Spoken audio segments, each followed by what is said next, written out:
네, 트럼프 전 대통령 당선 이후에 환율이 1,400원대까지 오르고 코스피 2,500선이 무너지는 등 국내 금융시장이 출렁이고 있습니다. 정철진 경제평론가와 분석해 보겠습니다. 어서 오세요. 네, 안녕하십니까. 환율이 1,400원대 가더니 내려올 생각을 안 하네요. 그렇습니다. 예. 역외 환율이기는 하지만 장중에 네. 여기에서 1,410원까지도 터치한 그런 상황이고요.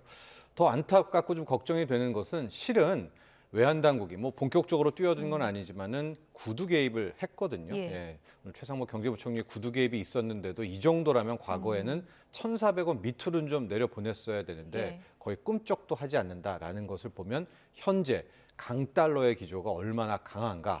역시 강달러는 또 트럼프에서부터 시작됐던 온리 아메리카 그리고 트럼프발 이제 소위 말하는 인플레이션에 대한 우려 때문에 금리 인하가 이제 앞으로는 더 추세적이 아니라 오히려 올릴 수도 있다. 뭐 이런 이야기까지 나오면서 이제 이야기가 굉장히 좀 꼬였고요. 그 결과 강달러 또 미국의 시장 금리 급등 이런 것이 고스란히 우리 원화 약세로 나오고 있습니다. 외환 당국 개입까지 갔다는 거는 좀처럼 내려오긴 쉽지 않겠다. 뭐 이런 판단이 배경이 된 겁니까? 구두 개입으로는 이제 시장이 꿈쩍하지 않는다. 예. 이제 과거에는 이런 거죠. 이제 소위 말하는 현 쪽은 베팅을 많이 하지 않습니까? 그럼 원화 약세 쪽에 베팅한 세력들에 향해서 일단 구두 개입.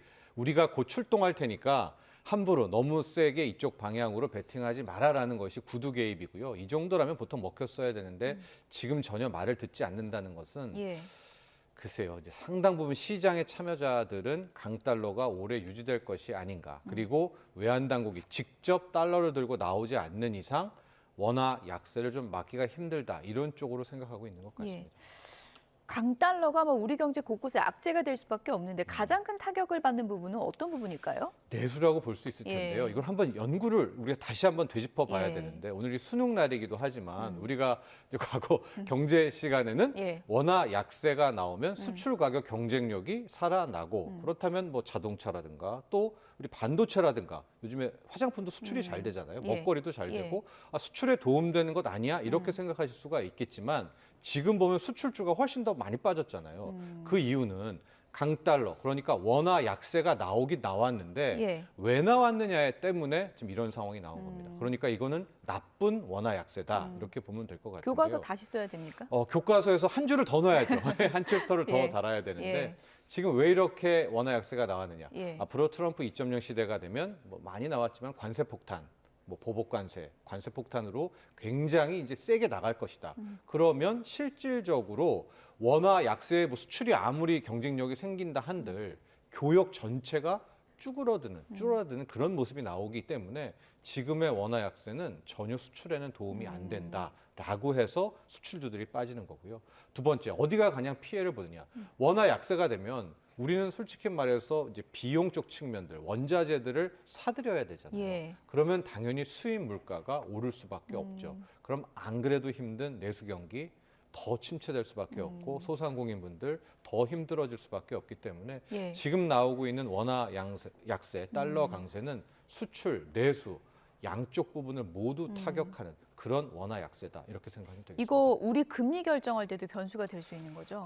지금 1,400원의 이 환율을 가지고는 예. 이주열 한은 총재가 절대 금리 못 내립니다. 특히 지난번 뭐 하는 금통위 때도 이야기했고요. 원화 보겠다고 했잖아요. 환율 보겠다고 했죠. 보겠다. 예. 원래 물가, 경기 둘 봐야 예. 되는데 환율이 환율 보겠다. 지금 가장 핵심적인 예. 지표라고 했기 때문에 1,400을 가지고 1,400원대 원달러 환율 아마 지금 실제로는 내려야 되죠.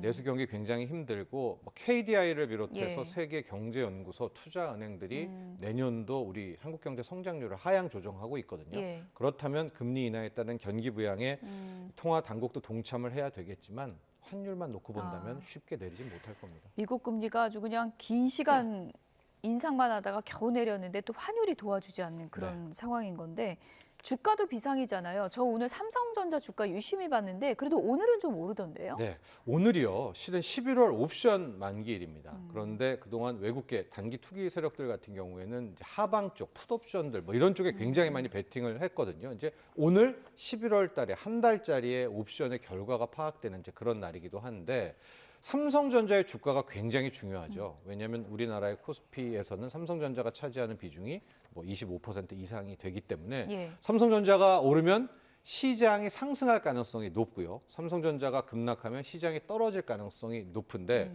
그동안에 이 외국계 이 단타 투기 세력들 같은 경우에는 어제만 해도 삼성전자를 1,200만 주 투매, 그 전날에는 800만 주, 그 전에는 700만 주 삼성전자만 던지면서 시장을 떨어뜨렸고 이제 자신의 풋옵션을 가지고 막대한 수익을 올렸는데요. 오늘은 삼성전자의 수급을 보고 보니까 지금 한 장중에 1%대까지 예. 올랐다가 하는데 외국인들이 사냐? 아닙니다. 외국인들은 오늘도 상당히 많이 팔고 있는데 이 물량을 그동안은 개인이 받았거든요. 예. 근데 개인 투자자들은 높이 받지를 못합니다. 즉 파는 것들을 밑에서 받기 때문에 삼성전자의 주가를 올리면서 예. 매수할 수는 없는 능력인데요.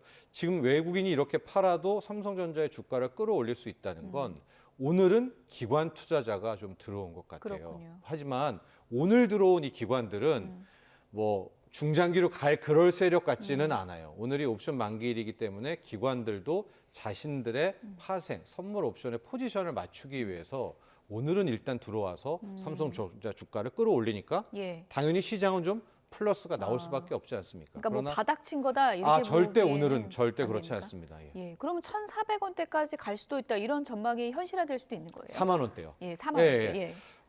그걸 장담할 수는 없겠지만 이 두 가지 측면에 늘 있죠. 예. 수급과 재료 계속 말씀드리고 수급은 외국인들이 사야 되는 거고요. 재료적인 측면에서는 현재를 타개할 수 있는 정말로 어떤 킥이 필요할 것 같은데 예. 4만 원 가냐 안 가냐도 역시 그 두 가지로 봐야 될 것 같아요. 오늘은 외국인이 팔고는 있지만 예. 기관이 맘먹고 이걸 받아줬기 때문에 삼성전자를 어쨌든 5만 원대에서 구해줬잖아요. 일단 오후장은 봐야 되겠지만 근데 내일은 11월 옵션 만기일도 좀 끝난단 말입니다. 그리고 외국인이 또 판다. 예. 근데 이번엔 기관이 안 받아준다. 그러면 삼한전자에 갈 가능성이 예. 당장 내일이라도 있고요. 재료적인 측면에서는 당장 내일 HBM3E 8단이든 12단이든 엔비디아와 계약했다. 이거 나올 가능성 굉장히 희박하잖아요. 그렇군요. 설사 나온다 하더라도 지금 시장은 왜냐면 오늘 SK 하이닉스가 거의 5%대 급락하는 예. 걸로 봐서 이 재료를 가지고 삼성전자를 살릴 것 같진 못해요. 그러면 그걸 뛰어넘는 뭔가가 또 나와야 되는데 삼성전자가 지금 꺼내들 카드가 그렇게 많지 않아요. HBM4도 오만전자에서 그렇고요. 사라 이런 말이 있었는데 그거 옛말 된 거군요. 그럼 지금. 현재로서는 예. 그 말을 너무나 맹신하지 마시고요. 늘 이 시간대 말씀드리지만은 수급만 일단 보고 외국인들이 적어도 5거래일 연속 사야 되고요. 액수도 3조 원대 정도는 사줘야 이 가격 언저리가 외국인 투자자가 바라보는 삼성전자의 단기 바닥이구나를 알 수 있는데 현재로서 외국인들의 투매가 멈출 그럴 모양새는 아직은 보이고 있지 않습니다. 국내 주가는 걱정인데 비트코인은 날개를 달았습니다. 네. 어디까지 지금 오를 거라고 보세요? 이제 장중에 예. 간밤에 9만 달러를 갔었는데 실은 조금 생각해 봐야 될 사건이 9만 달러를 비트코인이 넘으면서 터졌습니다. 어떤 건가요? FBI가 예. 그 폴리마켓이라고 예. 암호화폐 베팅 사이트. 그러니까 이 폴리마켓을 짧게 설명해 드리면 지난번 이제 해리스와 트럼프가 이제 선거 운동하고 막 갔을 때 예. 각종 언론에서 지지율 박빙이다, 200년 선거 역사상 이런 초박빙은 처음이다 예. 할 때 일찌감치 폴리마켓에서는 트럼프의 압승이다. 어. 그것도 배팅에서는 20%, 30% 차이로 이제 그렇게 이야기를 하면서 언론사 여론조사보다 정확했군요. 정확했어요. 예. 거의 정확했었고 또 하나의 문제가 그렇게 이야기를 하니까 트럼프 당선인은 지금 암호화폐 대통령이 되겠다. 비트코인을 전략자산, 미국 국가의 전략자산으로 하겠다라고 하니까 당연히 트럼프 후보가 당시에는 대통령이 되면 암호화폐 가격은 튈 것 아니겠습니까? 이제 그래서 실제로 당선 전에도 상당 부분 올라왔었던 그런 대목이 있어요. 그런데 지금 왜 정확히 FBI가 바로 이 베팅 사이트 폴리마켓의 CEO를 가택 압수수색에 들어갔는지는 정확하게 보도는 나오고 있지 않지만 예. 일단 일견상은 이런 거죠. 왜냐하면 트럼프가 당선될 거야라고 이야기를 많이 하면 당연히 코인 가격은 오를 수가 있고 예. 일종의 시세 조종을 하는 것이 아니냐. 근데 이게 당선이 됐잖아요. 예. 그러니까 허위 정보를 하는 것도 아니고 자기네 딴에는 될 것 같아서 된다 압승했다고 이야기를 했기 때문에 이거 가지고 들어간 것 같지는 않고 예. 조금 더 나아가 보면 지금 이제 트럼프의 내각들이 속속속 결정되지 않습니까? 뭐 국방부 장관도 결정되고 그 전에 예. 나치라고 해서 정부 효율성 위원회에는 일론 머스크가 위원장이 되고 하는데 FBI 쪽 라인들도 대거 이제 교체, 특히 충성심으로 이제 트럼프 인사로 교체한다고 하니까 예. 바이든과 FBI가 마지막으로 예. 한번 꿈틀대는 뭔가가 있나라고 해서요.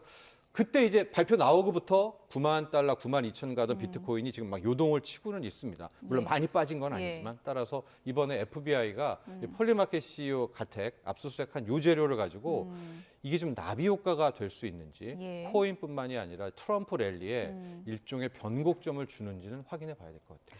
머스크가 사랑하는 도지코인도 지금 상승세가 굉장히 가파릅니다. 좀 위험하다 뭐 이런 시각도 있었는데 지금 뭐 정부 부처 이름까지 된 거 아니겠습니까? 그렇죠. 예. 예. 나 지금 뭐 공교롭게 맞췄겠죠. 예, 일론 예. 머스크답게 이야기한 것 같아요. 디파트먼트 오브 예. 가버먼트 이피션시니까 껴 정부 맞춘 효율성 건가요? 위원회를 한 거죠. 예, 저기 예. 나오는데 저게 수장이 됐고 일론 머스크가 하는 일은 두 가지입니다. 첫 번째는 규제 철폐들이 있고 두 번째는 정부 예산을 효율화한다는 거예요. 그래서 지금 이미 일론 머스크가 3분의 1은 자기는 깎을 수 있다. 예. 그러니까 효율적으로 자기가 재정 지출하겠다라는 예. 이제 그런 건데 문제는 도지코인이라는 코인이 우리가 알고 있는 뭐 이더리움이라든가 뭐 솔라나라든가 이것만큼 좀 기능적으로 뭐가 있는 코인은 아니거든요. 예. 네, 그럼에도 불구하고 아마 당선 후 최근 한 달 동안 4배 가까이 지금 오른 그런 상황이었기 때문에 방금 앵커가 이야기하신 대로 과열이다, 뭐 위험주의보다 이야기를 하시지만 지금 상황이 그런 말을 하는 어떤 전문가들이 예.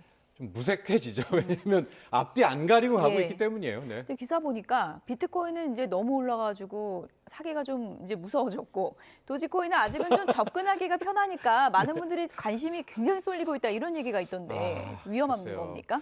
뭐 저는 안 할 예. 것 같습니다. 현 아, 상황에서 이미 예. 하셨다면야 예. 뭐 더 보고 시세를 이미 예. 완전 마진이 확보됐다고는 하겠지만요. 예. 그러나 글쎄 우리가 처음 시작했을 때는 1월 20일 트럼프 당선인의 대통령 취임식까지가 좀 행복한 트럼프 랠리를 예. 얻을 수 있을 것이 아니냐라고 생각은 했지만은요. 당장에 FBI가 뭐 폴리마켓 CEO 이거 아직 어떻게 될지 모릅니다만 이제 이야기도 나오고 있고 예. 지금 보면 국채 금리 급등 4.4% 10년물 금리가 4.4%가 넘었거든요. 이건 솔직히 말해서 미국도 금리가 오르면 못 버팁니다. 왜냐하면 미국이 지금 거의 빚이 우리나라 원화로 4경원 35조 달러가 있는데 이렇게 채권 금리가 4.4%가 됐다. 미국도 이자 내느라고 허덕대거든요. 예. 그럼 이 언저리에서 또 한 번의 트럼프 랠리가 넘어야 될 하나의 관문이 나오기 때문에 트럼프 랠리가 꺾인다? 코인도 당연히 먼저 꺾일 수가 있어서요. 예. 리스크 관리인데 뭐 이거는 개인에 따라서 해야 될 것 같아요. 지금 코인 요즘 뭐 장이 광풍이 불다 보니까 제가 끝으로 뭐 소개해드릴 얘기는 부자 아빠 가난한 아빠의 저자 로버트 기요사키가 욕심 부릴 시기가 아니다 이런 얘기를 했다는 거 끝으로 좀 전해드리도록 하겠습니다. 지금까지 정철진 경제평론가였습니다. 고맙습니다.